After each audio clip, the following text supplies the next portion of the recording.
ওই কাবার হাতিম থেকে আল্লাহ পয়গম্বর বিশ্ব নবী রাহমাতাল লিল আলামিনকে সর্বপ্রথম আবে জমজম নামক একটা কূপ আছে, আপনারা সবাই জানেননি। জমজম ইসমাঈল আলাইহিস সালাতু ওয়াস সালামের পা থেকে কুদরতি ডিজাইনে আল্লাহ রাব্বুল আলামিন যে একটা কূপ তৈরি করে দিয়েছিলেন, ওই কুয়ার পারের মধ্যে নিয়ে আপনার পয়গম্বর বিশ্ব নবী মানবতার নবী রাহমাতাল লিল আলামিনকে ওই কুয়ার পারের মধ্যে নিয়ে যাওয়া হইল। কুয়ার পারের মধ্যে নিয়ে আল্লাহর পয়গম্বরের পেট ফেরে দেওয়া হয়েছে, বক্ষ বিদীর্ণ করা হয়েছে, ফেরে দিয়ে তার হৃৎপিণ্ড বাহির করা হয়েছে। শরীরের ভিতরে বুকের মাঝখানে মানুষের যে পার্টস গুলো থাকে সবগুলো অঙ্গ প্রত্যঙ্গকে আল্লাহ রাব্বুল আলামিন জিবরাইল আলাইহিস সালাতু ওয়াস সালামের মাধ্যমে বাহির কইরা কুদরতি ডিজাইনে আল্লাহ জমজমের পানি দিয়া আমার আপনার পয়গম্বরের হৃৎপিণ্ডকে আল্লাহ জমজমের পানি দিয়া ধৌত কইরা কুদরতি ডিজাইনে সেলাই কইরা আবার আগের মতো বানায় দিছি। আর জোরে বলি সুবহানাল্লাহ। জিবরাইল আলাইহিস সালাতু ওয়াস সালাম রাসূলের বুক ফেরে দিয়ে তার হৃৎপিণ্ড সবগুলো বাহির কইরা জমজমের পানি দ্বারা ধৌত করে তারপরে কুদরতি ডিজাইনে আল্লাহ আবার সেলাই করে দিয়েছে। এই ডিজাইনে সেলাই করে দেওয়ার পরে, কারণ দুনিয়াতে মানুষ ভ্রমণ করলেও ঊর্ধ্বদের মধ্যে ভ্রমণ করতে হলে একটা শক্তি প্রয়োজন। এই শক্তিটাকে আল্লাহ রাব্বুল আলামিন ওনার সিনা সাফ করে সেই আসমান জগৎ ভ্রমণ করার উপযোগী বানাইছেন। মুসলমান আমার আল্লাহর পয়গম্বর বিশ্বনবী রাহমাতাল লিল আলামিন এরপরে জিবরাইল আলাইহিস সালাতু ওয়াস সালাম আল্লাহর পয়গম্বরকে সাথে নিয়ে এখান থেকে বর্তমানে অবস্থিত ওই যে ফিলিস্তিন, যেই ফিলিস্তিনের মধ্যে হাজার হাজার মানুষেরা জীবন দিতেছে, ইসরায়েলের আঘাতের কারণে হাজার হাজার মানুষ প্রাণ হারাইছে, লক্ষ লক্ষ মানুষেরা জীবন দিছে। ওই ফিলিস্তিনের মধ্যে একটা বাইতুল মুকাদ্দাস, একটা মসজিদ আছে। আল্লাহর পয়গম্বর বিশ্বনবী রাহমাতাল লিল আলামিনকে এখান থেকে ওই বাইতুল মুকাদ্দাস মসজিদের মধ্যে আল্লাহর পয়গম্বরকে নিয়ে যাওয়ার জন্য আল্লাহর কুদরতি ডিজাইনের একটা প্রাণী আসছে। কুদরতি ডিজাইনের একটা প্রাণী আসছে। কুদরতি ডিজাইনের এই প্রাণীটার নাম হলো বুরাক। তাফসীরের কিতাবের মধ্যে মুফাসসিরিনে কেরাম উল্লেখ করে দিয়েছেন, ওই প্রাণীটা গাধার চেয়ে বড়, খচ্চর আছে, ছোট একটা প্রাণী। ওই প্রাণীটার উপর আল্লাহর পয়গম্বরকে সওয়ার করা হলো, উঠানো হলো। এই প্রাণীটার কেমন কি প্রগতি ছিল, বর্তমানে রাসূল যে এক রাতের ভিতরে এত ভ্রমণ করছেন, এটা মানুষের কাফেরি বেঈমানরা বিশ্বাস করতে চায় না। ওই এক রাতের ভিতরে দেখা যাওয়া সম্ভব না, সহাল হয়ে যায়। ইনি 7 আসমান ভ্রমণ করে আসলো, মানতে চায় না। কিন্তু বর্তমান প্রযুক্তি এটাকে একটু সহজ করে দিয়েছে। প্রযুক্তিটা কি? বর্তমানে দেখবেন লিফটের মাধ্যমে মানুষ 10 তলা থেকে 15 তলা যায়। নিচতলায় আছে, মাত্র সুইচের মধ্যে টিপ দেওয়ার কারণে সাথে সাথে তারা ওই যে 2 মিনিটের ভিতরে 15 তলার মধ্যে পৌঁছায় দেয়। যখন লিফট ছিল না, কেউ যদি 15 তলাকে আইসা বলতো বলে আমি আধা মিনিটের ভিতরে 15 তলা থেকে আসছি, তাহলে মানুষ তারে বোকা বলতো। কি বলো যে 15 তলা থেকে এলাম, তুমি 1.5 মিনিট 1 মিনিটে 15 তলাকে চলে আসছো, না বিশ্বাস তো হয় না। কিন্তু এখন এই লিফট বাইর হওয়ার পরে মানুষ দেখার পরে একটু সহজ হয়ে গেল। হাদিসের কিতাবের মধ্যে উল্লেখ করা হয়েছে আল্লাহর পয়গম্বর কি মক্কার জমিন থেকে মদিনায় নিয়ে যাওয়া হইল। মক্কার জমিন থেকে বাইতুল মুকাদ্দাসে নিয়ে যাওয়ার সময় ওই বুরাক একটা প্রাণী, তার কেমন পাওয়ার ছিল জানেননি? হাদিসের কিতাবের মধ্যে উল্লেখ করা হয়েছে ওই প্রাণীটার এমন পাওয়ার ছিল, যেই জায়গায় গিয়ে তার চোখ পড়তো ওই জায়গায় গিয়ে তার পাটা পড়তো। আল্লাহু আকবার। আপনারা বলেন তো, একজন মানুষ যদি এখন গ্রাম থেকে বের হয়, এই দিকে তাকাইলে পরে তাহিরপুর পর্যন্ত দেখা যায়। এখন যদি সে পা দেওয়া মাত্রই এক পায়ে যদি তাহিরপুর চলে যায়, আরেক পায়ে যদি বিশম্বরপুর চলে যায়, আরেক পায়ে তাকাইলে যদি দেখে সুনামগঞ্জ দেখা যায়, যাইতে কয় মিনিট লাগবে? 1 মিনিট তো লাগবে না। এরকম ভাবে আল্লাহর পয়গম্বর বিশ্বনবী রাহমাতুল লিল আলামিন কি ওই বুরাক নামক প্রাণীটা আল্লাহর পয়গম্বর বলেন তাকায় দেখলাম যেরকম বিজলির আকারের মতো ওই প্রাণীটার উপর আমি উঠলাম।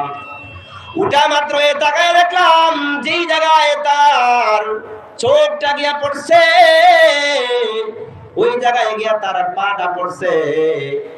আল্লাহু আকবার। কিছুক্ষণের মধ্যেই আল্লাহর পয়গম্বর বাইতুল মুকাদ্দাস পৌঁছে দিয়েছে। অল্প সময়েই মক্কার জমিন থেকে ওনারা বাইতুল মুকাদ্দাসে পৌঁছে দিয়েছে বুরাক নামক এই প্রাণী। এত পাওয়ার এই প্রাণী। এরপরে জিবরাইল আলাইহিস সালাতু ওয়াস সালাম আগে বাইতুল মুকাদ্দাস পৌঁছে ওই ঘোড়াটাকে, ওই যে বুরাক ছিল ওই বুরাকটাকে পাথর ছিদ্র করে তারা বাঁধলেন। বাইন্দা পরে নবীজিকে নিয়ে বাইতুল মুকাদ্দাসে ঢুকলেন। ঢুইকা তো দেখলেন একটা আজীব কারখানা। এই মেরাজের রজনীতে আল্লাহর পয়গম্বর বিশ্বনবী রাহমাতুল লিল আলামিন তারা দেখলেন আল্লাহর পয়গম্বর দেখেন আদম আলাইহিস সালাতু ওয়াস সালাম থেকে নিয়ে মুহাম্মদ সাল্লাল্লাহু আলাইহি ওয়াসাল্লাম পর্যন্ত যত নবী আল্লাহ পাঠাইছিল, আল্লাহ নবীজির মুজিজা স্বরূপ, আল্লাহর কুদরত স্বরূপ সব নবীদেরকে বাইতুল মুকাদ্দাসে জমা করে রাখছে। আল্লাহর পয়গম্বর বিশ্বনবী বাইতুল মুকাদ্দাসের মধ্যে ঢুকে দেখে আদম আলাইহিস সালাম কি আল্লাহু আকবার। তাকায় দেখে ইব্রাহিম আলাইহিস সালাতু ওয়াস সালাম, তাকায় দেখে মূসা আলাইহিস সালাতু ওয়াস সালাম, তাকায় দেখে ঈসা আলাইহিস সালাতু ওয়াস সালাম, সব নবীদেরকে আল্লাহ এখানে একত্রিত করে রাখছে। আপনি আর আমি পয়গম্বরের একটা উপাধি নেই, সেই উপাধিটা হলো ইমামুল আম্বিয়া, সমস্ত নবীদের ইমাম, সমস্ত নবীদের সর্দার। সবাই তাকায় আছে বৃহৎ এই জামাতের মধ্যে কে যেন আজকে ইমামতির নামাজ করে, কে যেন ইমামতির নামাজটা পড়ায়। সমস্ত নবীরা অতবাক হয়ে তাকায় আছে। আপনার আমার পয়গম্বর বিশ্ব নবী রাহমাতাল লিল আলামিন কি। এবার জিবরাইল লক্ষ্য করে, ও নবীজি যান, আপনার মর্যাদা আল্লাহ বাড়ায় দিয়েছে, আপনি এই মুহূর্তে সমস্ত নবীদের ইমামতি করেন। আল্লাহ আজকে থেকে আপনাকে ইমামুল আম্বিয়া বানায় দিয়েছে। আজকে থেকে আপনার মর্যাদা হয়ে গেল ইমামুল আম্বিয়া, সমস্ত নবীদের সর্দার। এখানে আল্লাহর পয়গম্বরের মেরাজের রজনীতে যেই ভ্রমণটা করানো হয়েছে, এই সফরটাকে মুফাসসিরিন ইকরাম দুই ভাগে ভাগ করেছেন। একটা হলো বুরাকের মাধ্যমে জমিনের মধ্যে ভ্রমণ করিয়েছেন, যেমন মক্কার জমিন থেকে বাইতুল মুকাদ্দাসে ওনাকে নিয়ে যাওয়া হয়েছে, এইটাকে বলে ইসরা।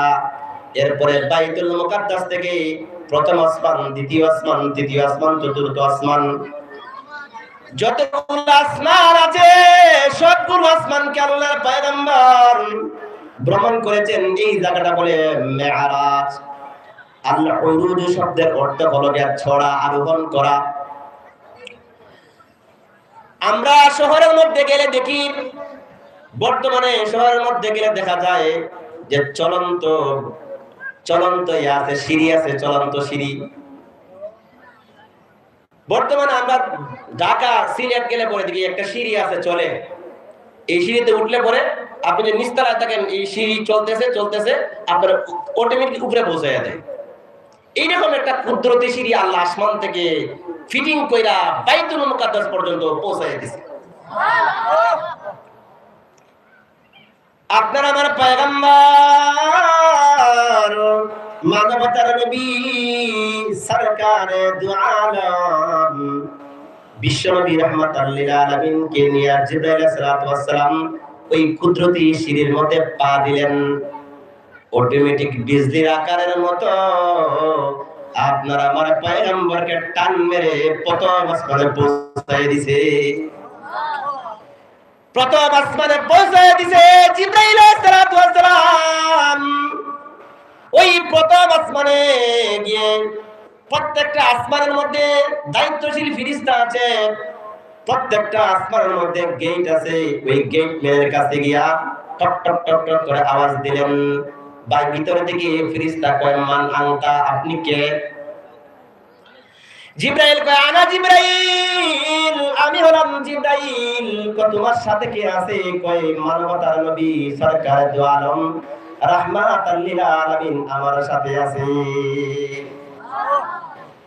সাথে সাথে অটোমেটিক ফেরেশতা গেট খুলে দিল। গেট খুলে দেওয়ার পরে ফেরেশতা এবার জিবরাইল আলাইহিস সালাতু ওয়াস সালাম আপনার আমার নবী রাহমাতাল লিল আলামিন কে অটোমেটিক নিয়ে ঢুকে গেলেন প্রথম আসমানের মধ্যে। প্রথম আসমানের মধ্যে ঢুকে আপনার আমার নবী তাকায় দেখেন আবুল বাশার এখানে উপস্থিত। আবুল বাশার কে আর বদি? আবুল বাশার হলো অর্থ হলো মানুষ জাতির বাবা। বলেন তো মানুষ জাতির বাবাকে? আদম আলাইহিস সালামকে।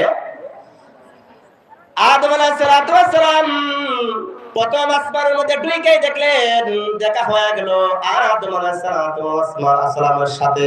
আদম আলাইহিস সালামের সাথে দেখা হয়ে যাওয়ার পরে হঠাৎ করে তাকায় দেখলেন আদম আলাইহিস সালামের ডান দিকে কিছু রূহ, বাম দিকে কিছু রূহ বিদ্যমান।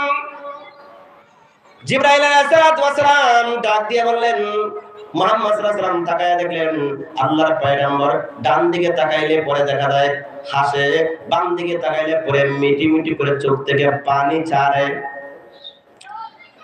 ডান দিকে তাকায় আল্লাহর পয়গম্বর আদম আলাইহিস সালাম মুস্কি মুস্কি হাসে, আর বাম দিকে তাকায়া আল্লাহর পয়গম্বর আদম আলাইহিস সালাম কিছু কিছু করে কান্দে। জিবরাইল আলাইহিস সালাম এবার জিবরাইলকে লক্ষ্য করে আপনার আমার পয়গম্বর ডেকে কয় ও জিবরাইল। ডান দিকে তাকায় আদম আলাইহিস সালাম মুস্কি মুস্কি হাসে, বাম দিকে তাকায় জিবরাইল আলাইহিস সালাম মুস্কি মুস্কি কান্দে। কেন? কিছু কিছু করে কান্দে, কারণটা কি? আল্লাহর পয়গম্বর বিশ্বনবী রাহমাতাল লিল আলামিনকে জিবরাইল ডাক দেয় ও মুহাম্মদ ডান দিকে তাকায় এই জন্য মুস্কি মুস্কি আসে, তার ডান দিকেও কিছু সন্তানরা রয়েছে, বাম দিকেও কিছু সন্তানরা রয়েছে। ডান দিকের সন্তানরা হলো জান্নাতি, এই কারণে তিনি ডান দিকে তাকায় মুস্কি মুস্কি আসতেছে, আর বাম দিকে তাকায় দেখতেছেন জাহান্নামী কিছু তার সন্তান আছে, এই জন্য উনি কিছু কিছু করে কান্দে। প্রথম আসমানে দেখা হয়ে গেল আদম আলাইহিস সালামের সাথে। প্রথম আসমানের কাজ শেষ, এবার চলে গেলেন দ্বিতীয় আসমানের মধ্যে। টক টক করে আওয়াজ করলেন, একই ডিজাইনে আওয়াজ আসলো, তুমি কে? কয় আনা জিবরাইল, আমি বললাম জিবরাইল। কয় তোমার সাথে কে আছে? আমার সাথে জামানার শেষ নবী আল্লাহর পয়গম্বর হাবিবুল্লাহ মুহাম্মাদুর রাসূলুল্লাহ আমার সাথে আছে। দ্বিতীয় আসমানে আরো দুই পয়গম্বরের সাথে দেখা হয়ে গেল, যেই দুই পয়গম্বর আপন খালাতো ভাই ছিলেন। হযরত ইয়াহইয়া আলাইহিস সালাম হযরতে ইদ্রিস আলাইহিস সালাম দুইজন হলেন আপন খালাতো ভাই, তাদের দুজনের সাথে দেখা হয়ে গেল, সালাম কালাম হলো, কথাবার্তা হলো, চলে গেলেন তৃতীয় আসমানে। তৃতীয় আসমানে যাওয়ার পরে আপনার আমার পয়গম্বরের সাথে দেখা হয়ে গেল। পয়গম্বর, যেই পয়গম্বর সম্পর্কে বলা হয়েছে দুনিয়ার যত সুন্দর মানুষ আছে 3 ভাগের 1 ভাগ সৌন্দর্য, 3 ভাগের সমস্ত পৃথিবীর সৌন্দর্যের 1 ভাগ আল্লাহ যে পয়গম্বরকে দান করেছিলেন, সেই পয়গম্বরের নাম হলো হযরত ইউসুফ আলাইহিস সালাতু ওয়াস সালাম। ইউসুফ আলাইহিস সালাতু ওয়াস সালামের সাথে দেখা হয়ে গেল তৃতীয় আসমানে। তৃতীয় আসমান ছেড়ে বিদায় নিয়ে গেলেন, চতুর্থ আসমানের মধ্যে আবার গিয়ে বসলেন। চতুর্থ আসমানে আবার দেখা হয়ে গেল জামানার পয়গম্বর খলিলুল্লাহ ইব্রাহিম আলাইহিস সালাতু ওয়াস সালামের সাথে। চতুর্থ আসমানের মধ্যে দেখা হয়ে গেল হযরত মূসা আলাইহিস সালাতু ওয়াস সালামের সাথে কালিমুল্লাহ। চতুর্থ আসমানে দেখা হলো মূসা আলাইহিস সালাতু ওয়াস সালামের সাথে। এইভাবে চতুর্থ আসমান ছাড়া পঞ্চম আসমানে চলে গেলেন। পঞ্চম আসমান থেকে আল্লাহর পয়গম্বর চলে গেলেন ষষ্ঠ আসমানের মধ্যে চলে গেলেন। সপ্তম আসমানে যখন আল্লাহর পয়গম্বর পৌঁছলেন, তাকায় দেখলেন সপ্তম আসমানের মধ্যে একটা জায়গা আছে, এটার নাম হলো বাইতুল মামুর। যেই বাইতুল মামুরের সোজা সোজা নিচে আল্লাহ বানায় দিয়েছে বাইতুল্লাহ। মক্কায় যারা হজ করতে যায়, এটার সোজা সোজা উপরে আল্লাহর একটা ঘর আছে, এই ঘরের নাম হলো বাইতুল মামুর। এই ঘরের সোজা সোজা উপরে একটা ঘর আল্লাহ বানায় রাখছে, বাইতুল মামুর। হাদিসের কিতাবের মধ্যে উল্লেখ করা হয়েছে, এই ঘরটাকে যারা তওয়াফ করে দৈনিক আল্লাহর নূরের তৈরি 70,000 ফেরেশতারা তওয়াফ করে। এমন এত পরিমাণ ফেরেশতা আল্লাহ বানাইছে, এই যে 70,000 ফেরেশতারা বাইতুল মামুরকে তওয়াফ করছে, এইভাবে পর্যায়ে ক্রমে ক্রমে আবার এরা ফিরে আসতে আসতে কিয়ামত পর্যন্ত আর কোনদিন তওয়াফ করার সুযোগ পাবে না। এই পরিমাণ ফেরেশতা আল্লাহ বানায় রাখছে। একবার বাইতুল মামুরকে তওয়াফ করছে, আর দ্বিতীয়বার কিয়ামত পর্যন্ত চান্স পাবে না। আল্লাহ মনে করেন আল্লাহ কত হাজার ফেরেশতা বানায় রাখছে, কত হাজার ফেরেশতা আল্লাহ বানায় রাখছে। বাইতুল মামুর, ওই বাইতুল মামুরের নিচে আল্লাহ রাব্বুল আলামিন মানুষ যাতে করে আল্লাহর কাছে দোয়া করলে কবুল হয়, সেই জন্য আল্লাহ রাব্বুল আলামিন ওই বাইতুল মামুরের নিচে, একদম নিচে আল্লাহ বানায় রাখছে বাইতুল্লাহ, যেটা মানুষ হজ করে। এই বাইতুল মামুর থেকে সামনে অগ্রসর হয়ে সিদরাতুল মুনতাহা একটা বড়ই গাছ আছে, ওই বড়ই গাছ ছাড়াই আল্লাহর আরশে মুআল্লা, আল্লাহ তাআলার আরশ বিদ্যমান। আল্লাহর পয়গম্বর বিশ্ব নবী রাহমাতাল লিল আলামিন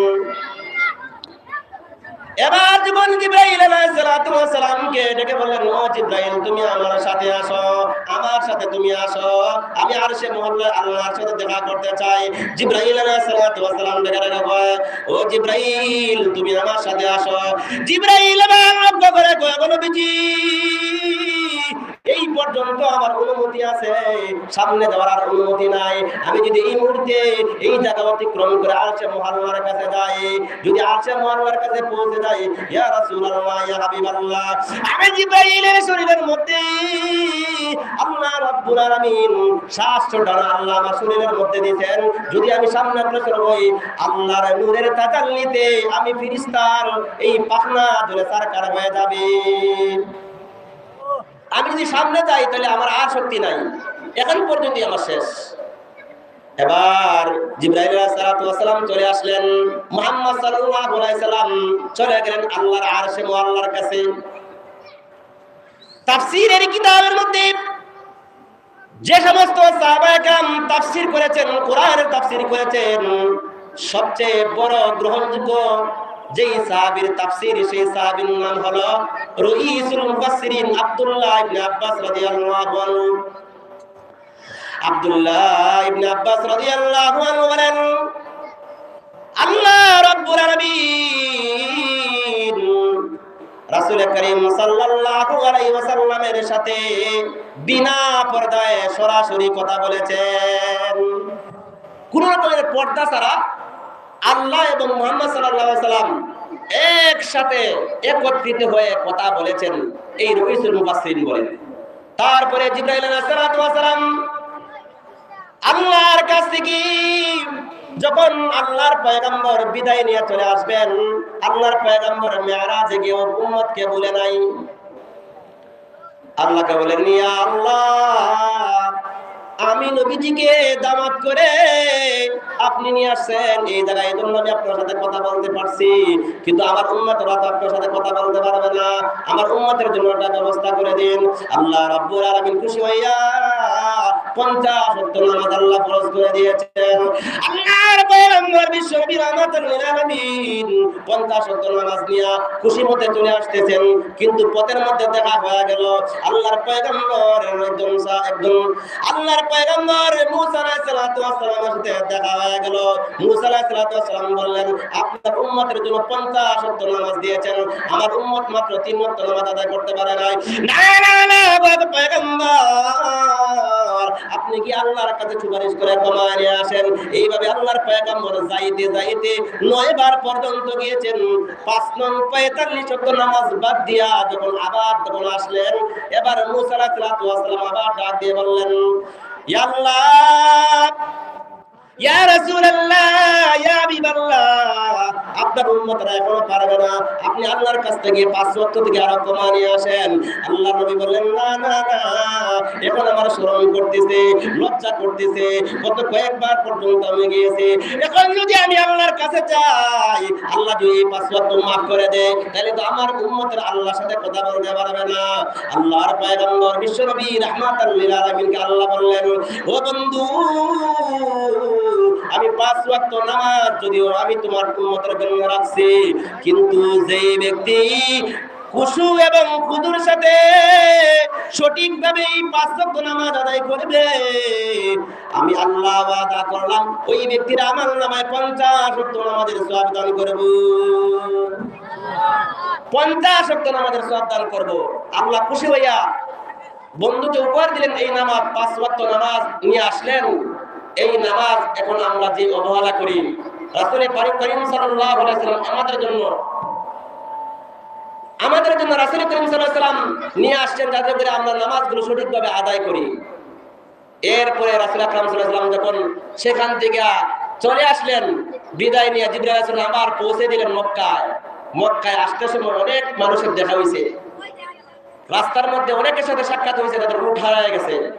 এখন যখন মক্কায় আসলেন, আয়েশা ওই যে আগে যে জায়গা থেকে জিবরাইল নিয়ে গেছিলেন ওই জায়গায় বসায় দিয়ে গেছেন। এখন কিছু কিছু লোক হঠাৎ করে দেখেন এইদিকে আবু জাহেল যাইতেছে। নবীজি মনে মনে ভাবলেন, আমি যদি এই মুহূর্তে বলি যে আমি 1 রাতের ভিতরে 7 আসমান দেখে আসছি, মক্কার মানুষকে বিশ্বাস করবে? এই টেনশন উনি করতেছেন। আবু জাহেল ডাক দেওয়া, কি ও মুহাম্মদ, তোমার কি হইলো, মন খারাপ কিনা? কইল, কোন ঘটনা আছে নাকি? রাসূল বলেন, জি আছে। কি বলে? আমি 1 রাতের ভিতরে 7 আসমান ভ্রমণ করে আসছি। কোন দিন, কোন সময়, কয় তারিখে? টিসকারি মারা আরম্ভ করলো। তুমি যে কথাটা বলছো 7 আসমান তুমি 1 রাতের ভিতরে দেখে আসছো, আমি যদি মক্কার সব মানুষের ডাক দেই, তুমি কি সকলের সামনে এই কথা বলতে পারবা? বলতে পারবো। আবু জাহেল গেছে, সবাই ডাকছে, বিভিন্ন পুত্রের নাম ধরে সবাই আসছে। আয়েশা কয়, এই শোনো, একটা তামসা শোনো, তামসা কি? 1 রাতের ভিতরে নাকি 7 আসমান ভ্রমণ করে আসছে। জীবনে নাকি বিশ্বাস করবো? আচ্ছা ঠিক আছে, যদি তুমি মনে করো যে আসলেই যদি বাইতুল মুকাদ্দাস গিয়ে আই থাকো আর সবগুলো ভ্রমণ করে আইসাই থাকো, তাহলে একটা পরীক্ষা আছে। কি? বাইতুল মুকাদ্দাসে গেছলা, ওই বাইতুল মুকাদ্দাস মসজিদের মধ্যে জানালা কয়টা, দরজা কয়টা, সিঁড়ি কয়টা, এগুলো বলতে পারবা? যদি বলতে পারো তাহলে বুঝবো যে তুমি সত্যিকার অর্থে বাইতুল মুকাদ্দাস গেছো। আচ্ছা বলেন তো, আমরা তো নতুন বাজার নামাজ পড়ি, কে বলতে পারবো কয়টা জানালা আছে, কয়টা দরজা আছে, কয়টা সিঁড়ি আছে? মানুষ কি এগুলা বলতে যায়? জিবরাইল আলাইহিস সালাতু ওয়াস সালাম আল্লাহর পয়গম্বরকে লক্ষ্য করে বলেন, ইয়া রাসূলুল্লাহ, ইয়া হাবিবাল্লাহ, কাফের বেঈমানরা, মক্কার কাফের বেঈমানরা আপনাকে আটকানোর জন্য মেরাজ সম্পর্কে অবান্তর প্রশ্ন করেছে। ও আল্লাহর পয়গম্বর, আপনার কোনো চিন্তার কারণ নাই, টেনশনের কারণ নাই। আল্লাহ রাব্বুল আলামিন আমাকে পাঠিয়ে দিয়েছেন, আমি জিবরাইল ওই বাইতুল মুকাদ্দাসের ছবি, বাইতুল মুকাদ্দাসের পিকচার আমি আপনার সামনে তুলে ধরব। আল্লাহর কুদরত স্বরূপ আপনি গণনা করে করে কাফেরদের উত্তর দিয়ে দিবেন। সুবহানাল্লাহ। জিবরাইল আলাইহিস সালাতু ওয়াস সালাম আল্লাহর কুদরতি ভাবে এইভাবে হাতের মধ্যে, জিবরাইল আলাইহিস সালাতু ওয়াস সালামের হাতের মধ্যে বাইতুল মুকাদ্দাসের ছবিগুলো আল্লাহর পয়গম্বরের সামনে তুলে ধরলেন। আল্লাহর পয়গম্বর গুনে গুনে সবগুলো উত্তর দিয়ে দিলেন। এবার আবু জাহেল লক্ষ্য করে কয়, এত সময় পর্যন্ত মনে করছিলাম মনে হয় মুহাম্মদ মস্ত বড় একটা পাগল। না না না, মুহাম্মদ তো কোনো পাগল নয়, বড় একটা জাদুঘর। নাউজুবিল্লাহ। এত কিছু করছে, কয় জানালা কয়টা, দরজা কয়টা, কোন দিন গেছলা, কয় তারিখে গেছলা, কার সাথে দেখা হয়েছে, এখন যেটাই আটকাইতে চায় দেখা যায় আটকে না। কারণ মুহাম্মদ গিজে না গুফতা তা না গুফতা জিবরাইল, মুহাম্মদ গিজে না গুফতা তা না গুফতা জিবরাইল, জিবরাইল হর গিজে না গুফতা তা না গুফতা রব জালিল। আটকাইতে পারে নাই কেন? কারণ জিবরাইল আলাইহিস সালাম মুহাম্মদ সাল্লাল্লাহু আলাইহি ওয়াসাল্লাম কোন সময় এমন কোন কথা বলেন নাই যতক্ষণ পর্যন্ত জিবরাইলে আয়েশা না বলছে। জিবরাইল ততক্ষণ পর্যন্ত এমন কোন কথা বলতেন না যতক্ষণ পর্যন্ত রব জলিল আল্লাহর পক্ষ থেকে কোনো কিছু না আসে, ততক্ষণ পর্যন্ত কোনো কিছু বলতেন না।